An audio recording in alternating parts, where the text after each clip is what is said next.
ಅದು ಒಂದಿಷ್ಟು ಇನ್ಫಾರ್ಮೇಷನ್ ಬಂದಿದೆ, ಆದರೆ ಸಂಪೂರ್ಣ ಇನ್ನೂ ಕೂಡ ಕೇಳಿದ್ದೇನೆ ನಾನು, ವರದಿ ಕೊಡಿ ಅಂಥೇಳಿ. ಅದು ಊರೆಲ್ಲ ಒಂದು 500 ಜನ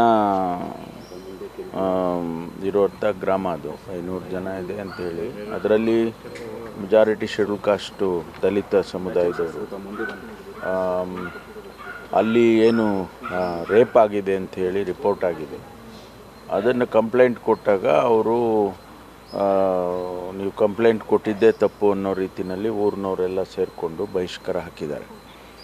ಶಾಲೆಗೆ ಹೋಗೋ ಮಕ್ಕಳಿಗೆ ಪುಸ್ತಕ ತೊಗೊಳಂಗಿಲ್ಲ, ಪೆನ್ ತೊಗೊಳಂಗಿಲ್ಲ, ಮತ್ತು ಊರಿನಲ್ಲಿ ನೀರು ತೊಗೊಳಂಗಿಲ್ಲ, ಈ ಥರ ಎಲ್ಲ ಮಾಡಿದ್ದಾರೆ. ಅಧಿಕಾರಿಗಳಿಗೆ ಸೂಚನೆ ಕೊಟ್ಟಿದ್ದೇವೆ, ತಕ್ಷಣ ಹೋಗಿ ಇದು ಮಾಡಿ ಅಂತ ಹೇಳಿ ಕ್ರಮ ತಗೊಂಡು ಅವರಿಗೆಲ್ಲ ಸಮಾಧಾನ ಮಾಡಿ, ಮತ್ತು ಯಾರಿಗೆ ಸಂಬಂಧಪಟ್ಟದ್ದು ಏನಾದರೂ ಇದ್ದರೆ ಅವ್ರ ಮೇಲೆ ಕಂಪ್ಲೇಂಟ್ಸು ತೊಗೊಂಡು ರಿಜಿಸ್ಟರ್ ಮಾಡಿ ಅಂತ ಹೇಳಿದ್ದೇವೆ. ಆ ಪ್ರೋಸೆಸ್ನಲ್ಲಿ ಇದೆ ಈಗ. ಮತ್ತು ಫರ್ದರ್ ರಿಪೋರ್ಟ್ ಏನು ಅಂಥೇಳಿ ನಾನು ಹಿರಿಯ ಅಧಿಕಾರಿಗಳಿಗೆ ಹೇಳಿದ್ದೇನೆ, ತಿಳಿಸ್ಬೇಕು ಅಂತ. ಇಲ್ಲ, ಶಾಂತಿಯಿಂದ ಇದೆ, ಏನು ತೊಂದರೆ ಇಲ್ಲ. ಶಾಂತಿ ಸಭೆನೂ ಕೂಡ ಮಾಡೋದಕ್ಕೆ ಸೂಚನೆ ಕೊಟ್ಟಿದ್ದೇನೆ ನಾನು. ಅದರಿಂದ ಯಾವುದೇ ಅಹಿತಕರವಾದ ಘಟನೆ ಮತ್ತೆ ಆಗಬಾರ್ದು ಅಂತ ಹೇಳಿ ಸೂಚನೆ ಕೊಟ್ಟಿದ್ದೇವೆ. ಅಲ್ಲಿ ಸಾಕಷ್ಟು ಪೊಲೀಸ್ ಫೋರ್ಸನ್ನು ಕೂಡ ಅಲ್ಲಿ ಇಟ್ಟಿದ್ದೇವೆ. ಕುಮಾರಸ್ವಾಮಿ ಅವರು FIR ಮೇಲೇನೆ ಅನುಮಾನ ವ್ಯಕ್ತಪಡಿಸ್ತಿದ್ದಾರೆ. ಅಲ್ಲ, ನಾವು ಕಾನೂನು ಪ್ರಕಾರ ಏನು ಮಾಡಬೇಕು ಅದನ್ನು ಪೊಲೀಸ್ನವರು ಮಾಡ್ತಾರೆ. ಅದು ನಾವು ನಮಗೆ ಬೇಕಾದ ರೀತಿಯಲ್ಲಿ ಅಥವಾ ಆ ರೀತಿ ಮಾಡೋದಕ್ಕೆ ಹೋಗೋದಿಲ್ಲ.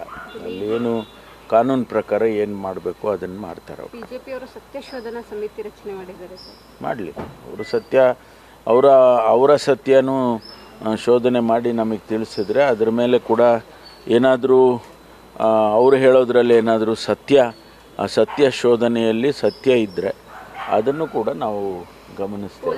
ಈಸಿ ಆಗುತ್ತಾ ಅಂತ ಸರ್? ಸ್ವಲ್ಪ ಈಸಿ ಆಗುತ್ತಲ್ಲ. ನಾಗಮಂಗಲದಲ್ಲಿ ಆದಂತಹ ಒಂದು ಇನ್ಸಿಡೆಂಟ್ ಬಹಳಷ್ಟು ವಿಚಾರಗಳನ್ನು ಹೊರಹಾಕುತ್ತಾ ಸಾಕ್ತಾ ಇದೆ. ಕಾರಣ, ಕೋಮು ಕಿಡಿಗೆ ನಾಗಮಂಗಲ ಧಗಧಗ ಅಂತ ಹೊತ್ತಿ ಉರಿದಿತ್ತು. ರಾತ್ರಿ 2 ಗಂಟೆ 3 ಗಂಟೆ ಆದರೂ ಕೂಡ ಅದನ್ನು ಹಾರಿಸೋದಕ್ಕೂ ಕೂಡ ಸಾಧ್ಯ ಆಗಿರಲಿಲ್ಲ.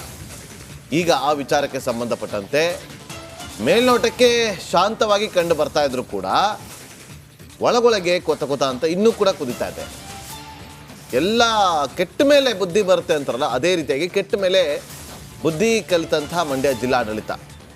ಯಾಕೆಂದರೆ ಬೆಂಕಿ ಬಿದ್ದ ಬಳಿಕ ಪೊಲೀಸ್ ಇಲಾಖೆ ಅಲರ್ಟ್ ಆಗಿದೆ. ಇವತ್ತು ನಾಗಮಂಗಲದಲ್ಲಿ 11 ಗಂಟೆಗೆ ಅಂಬೇಡ್ಕರ್ ಭವನದಲ್ಲಿ ಶಾಂತಿ ಸಭೆಯನ್ನು ನಡೆಸ್ತಾ ಇದೆ. ಆದರೆ ಇವತ್ತು ಶಾಂತಿ ಸಭೆಯನ್ನು ನಡೆಸ್ತಾ ಇದ್ದಾರಲ್ಲ, ಮಾಧ್ಯಮಗಳನ್ನು ಹೊರಗಿಟ್ಟು ಸಭೆ ನಡೆಸೋದಕ್ಕೆ ಪ್ಲಾನ್ ಮಾಡಿದೆ ಅಂತ. ಯಾಕೆ, ವಸ್ತುಸ್ಥಿತಿ ಏನು ಅನ್ನೋದು ಎಲ್ಲಿ ಹೊರಗೆ ಗೊತ್ತಾಗ್ಬಿಡ್ತು ಅನ್ನೋ ಭಯನ ಅನ್ನೋ ಪ್ರಶ್ನೆ ಈಗ ಉದ್ಭವ ಆಗ್ತಾ ಇದೆ. ಅಲ್ಲ, ಒಟ್ಟಾರೆಯಾಗಿ ಈಗ ನಾಗಮಂಗಲದಲ್ಲಿ ನಡೆದ ಗಲಭೆಯಿಂದ ಇಡೀ ಪಟ್ಟಣವೇ ಒಂದು ರೀತಿಯಲ್ಲಿ ಬೂದಿ ಮುಚ್ಚಿದ ಕೆಂಡವಾಗಿದೆ. ಸೊ ಇದರ ಬಗೆಗಿನ ಒಂದು ರಿಪೋರ್ಟ್ ನಿಮ್ಮ ಮುಂದೆ.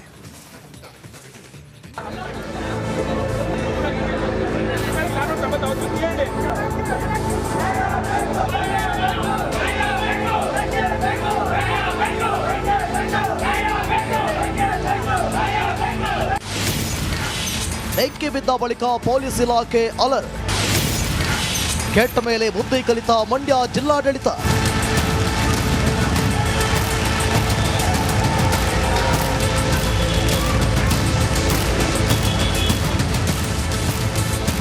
ಮಂಡ್ಯದ ನಾಗಮಂಗಲ ಇದೀಗ ಬೂದಿ ಮುಚ್ಚಿದ ಕೆಂಡದಂತಿದೆ.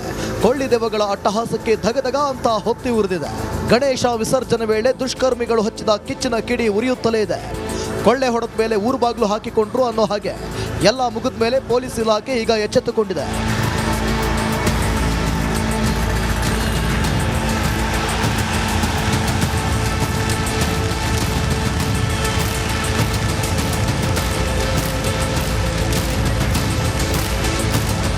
ನಿರ್ಲಕ್ಷ್ಯ ತೋರಿದ ಪೊಲೀಸ್ ಅಧಿಕಾರಿ ನಾಗಮಂಗಲ ಟೌನ್ ಪೊಲೀಸ್ ಠಾಣೆಯ ಇನ್ಸ್ಪೆಕ್ಟರ್ ಅಮಾನತು ಮಾಡಲಾಗಿದೆ.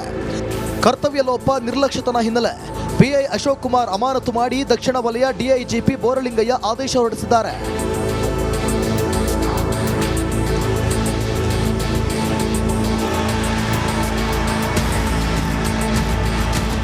ಬೆಂಕಿ ಬಿದ್ದ ಬಳಿಕ ಪೊಲೀಸ್ ಇಲಾಖೆ ಅಲರ್ಟ್ ಆಗಿದ್ದು ಇಂದು ಶಾಂತಿ ಸಭೆ ನಡೆಸಲು ಸಜ್ಜಾಗಿದೆ. ನಾಗಮಂಗಲದಲ್ಲಿ ಶಾಂತಿ ಮರುಸ್ಥಾಪನೆಗೆ ಕಸರತ್ತು ನಡೆದಿದ್ದು ಬೆಳಗ್ಗೆ 11 ಗಂಟೆಗೆ ಅಂಬೇಡ್ಕರ್ ಭವನದಲ್ಲಿ ಸಭೆ ನಡೆಯಲಿದೆ. ಸಭೆಗೆ 2 ಕೋಮಿನ ಮುಖಂಡರು ಮತ್ತು ಸಂಘಟನೆಗಳಿಗೆ ಆಹ್ವಾನಿಸಲಾಗಿದೆ. ಇದೀಗ ಸಭೆ ಮೇಲೂ ಹದ್ದಿನ ಕಣ್ಣಿಡಲಾಗಿದೆ. ರಾಜಕೀಯ ಪಕ್ಷಗಳ ಮುಖಂಡರಿಗೂ ಆಹ್ವಾನ.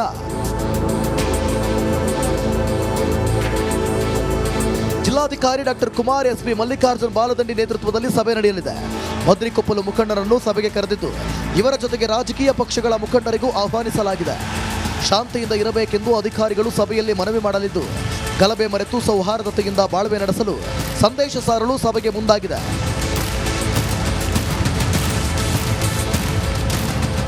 ಆನಂದ್, ರಿಪಬ್ಲಿಕ್ ಕನ್ನಡ, ಮಂಡ್ಯ. ಮತ್ತಷ್ಟು ಮಾಹಿತಿಯನ್ನು ಕೊಡೋದಕ್ಕೆ ನಮ್ಮ ಮಂಡ್ಯ ಪ್ರತಿನಿಧಿ ಆನಂದ್ ಈಗ ನೇರ ಸಂಪರ್ಕದಲ್ಲಿದ್ದಾರೆ. ಆನಂದ್, ಇವತ್ತು ಶಾಂತಿ ಸಭೆಯನ್ನು ನಡೆಸ್ತಾ ಇದ್ದಾರೆ, ಆದರೆ ಮಾಧ್ಯಮಗಳನ್ನು ಹೊರಗಿಟ್ಟು ಇವರು ಗೌಪ್ಯವಾಗಿ ಸಭೆಯನ್ನು ನಡೆಸುವಂಥದ್ದು ಏನು ಅಂದರೆ ಅವರನ್ನು ವಿಶ್ವಾಸಕ್ಕೆ ತೆಗೆದುಕೊಳ್ಳುವಂಥ ಕೆಲಸವನ್ನು ಮಾಡಬೇಕು ಅಂತಲ್ವ ಈ ಒಂದು ಶಾಂತಿ ಸಭೆ ನಡೆಸ್ತಾ ಇರೋದು. ಇವತ್ತು ನಡೆಸುವಂಥ ಶಾಂತಿ ಸಭೆಯನ್ನು ಆ ವಿಸರ್ಜನೆ ಯಾತ್ರೆ ನಡೆಯೋದಕ್ಕಿಂತ ಮುಂಚೆ ನಡೆಸಿದ್ರೆ ಇವತ್ತು ಇಷ್ಟು ದೊಡ್ಡ ಮಟ್ಟದಲ್ಲಿ ಆಗ್ತಾ ಇಲ್ಲ. ಈಗಲಾದರೂ ಆಗಲಿ, ನಿಮಗೆ ಮಾಧ್ಯಮ ಬಂದ ತಕ್ಷಣ ಓಕೆ, ಮಾಧ್ಯಮ ನೀವು ಹೊರಗಿಡ್ತೀರಾ, ನೋ ಪ್ರಾಬ್ಲಮ್, ಏನು ಇಶ್ಯೂಸ್ ಇಲ್ಲ ನಮಗೆ. ನೀವೆಲ್ಲಿ ಶಾಂತಿ ಕಾಪಾಡಿ ಅಷ್ಟೇ ನಾವು ಹೇಳ್ತಾ ಇರುವಂಥದ್ದು. ಆಮೇಲೆ 25 ಕೋಟಿ ಖರ್ಚಾಗಿದೆಯಲ್ಲ, ಅವ್ರಿಗೇನಾದರೂ ವ್ಯವಸ್ಥೆ ಮಾಡಿ ಆಯಿತಾ. ನೀವು ಮಾಧ್ಯಮವನ್ನು ಇಡಿ ಬಿಡಿ ಏನು ಮಾಧ್ಯಮಕ್ಕೆ ಏನು ಕೊಂಬಿಲ್ಲ ಆಯಿತಾ. ಆದರೆ ನೀವು ಯಾರನ್ನೂ ರಕ್ಷಣೆ ಮಾಡೋದಕ್ಕೆ, ಯಾರ್ದೋ ಒನ್ ಸೈಡ್ ಆಗೋದಕ್ಕೆ ಬೇಕಾಗಿ ಮಾಡಬೇಡಿ, ಮಾಧ್ಯಮವನ್ನು ಹೊರಗಿಟ್ಟು ಮಾಡಬೇಡಿ. ನೀವು ಕರೆಕ್ಟಾಗಿದ್ದೀರಿ ಅಂತಂದರೆ ನಿಮಗೆ ಮಾಧ್ಯಮದ ಭಯ ಯಾಕೆ? ನೋಡ್ರಪ್ಪ, ಮಾಧ್ಯಮ ಏನೇ ಕ್ವಶನ್ ಕೇಳಿದ್ರೆ ನೋಡ್ರಪ್ಪ ಹಿಂಗಿದೆ ಹಿಂಗಿದೆ ಹಿಂಗೆ ಇದೆ, ಹಿಂಗೆ ತಪ್ಪಾಗಿದೆ ಹಿಂಗೆ ತಪ್ಪಾಗಿದೆ ಹಿಂಗೆ ತಪ್ಪಾಗಿದೆ, ಇದು ಸರಿ ಇದೆ ಇದು ಸರಿ ಇದೆ ಇದು ಸರಿ, ದೂದ್ ಕದು ಪಾನಿ ಕ ಪಾನಿ. ಯಾಕೆ? ಓಕೆ, ನೀವೇ ನಮ್ದು ಈಗಲೂ ಕೂಡ ಆಶಯ ಮಾಧ್ಯಮಕ್ಕೆ ಕೊಟ್ಟಿಲ್ಲ ಮತ್ತೊಂದಿಲ್ಲ, ಆಗತ್ತಾ? ಶಾಂತಿ ಸ್ಥಾಪನೆ ಆಗತ್ತಾ? ರಾಜಕೀಯ ನಿಲ್ಲತ್ತಾ? ಆನಂದ್,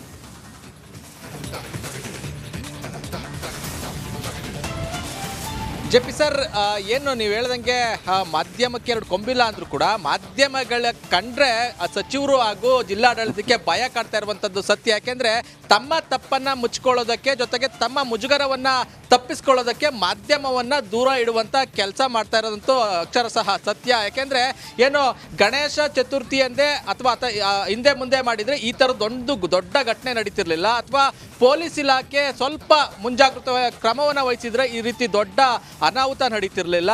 ಅದಾದ ಮೇಲೆ ಏನು ಸಚಿವರು ಬಂದಿದ್ರು, ಸಚಿವರು ಬಂದಂಥ ಸಂದರ್ಭದಲ್ಲಿ ಒಂದಷ್ಟು ಮಹಿಳೆಯರು ಸಚಿವರಿಗೆ ಧಿಕ್ಕಾರವನ್ನು ಘೋಷಣೆ ಕೂಗಿದ್ರು, ಜೊತೆಗೆ ಅವರಿಗೆ ಆಕ್ರೋಶವನ್ನು ವ್ಯಕ್ತಪಡಿಸಿದ್ರು. ಅದು ಅವರ ಮುಜುಗರಕ್ಕೆ ಕಾರಣ ಆಗಿತ್ತು.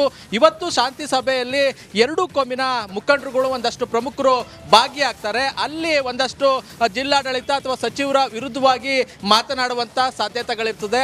ಆ ಒಂದು ವಿಚಾರವನ್ನು ಇಟ್ಕೊಂಡು ಅಲ್ಲಿ ಮಾಧ್ಯಮಗಳೇನಾದರೂ ಅಲ್ಲಿಗೆ ಪ್ರವೇಶ ಕೊಟ್ಟರೆ ಅಲ್ಲಿ ನಮಗೆ ಮುಜುಗರ ಆಗುತ್ತೆ ಅನ್ನೋ ಒಂದೇ ಒಂದು ಕಾರಣದಿಂದ ಇಲ್ಲಿ ಮಾಧ್ಯಮಗಳಿಗೆ ನಿರ್ಬಂಧ ಮಾಡ್ತಾ ಇರೋಂಥದ್ದು ಸತ್ಯ. ಹಾಗಾಗಿ ಎಲ್ಲ ಒಂದು ಕಡೆ ಮಾಧ್ಯಮಗಳನ್ನು ದೂರ ಇಟ್ಟು ಅವರ ತಪ್ಪು ಮುಚ್ಕೊಳ್ಳೋದ್ರ ಜೊತೆಗೆ ಮುಜುಗರವನ್ನು ತಪ್ಪಿಸ್ಕೊಳ್ಳೋದಕ್ಕೆ ಈ ರೀತಿ ಆಗ್ತಾ ಇದೆ. ಈಗಲೂ ಶಾಂತಿ ನೆಲೆಸಬೇಕು ಅನ್ನೋದೇ ನಮ್ಮ ಆಶಯ ಆಗಿರುವಂಥದ್ದು.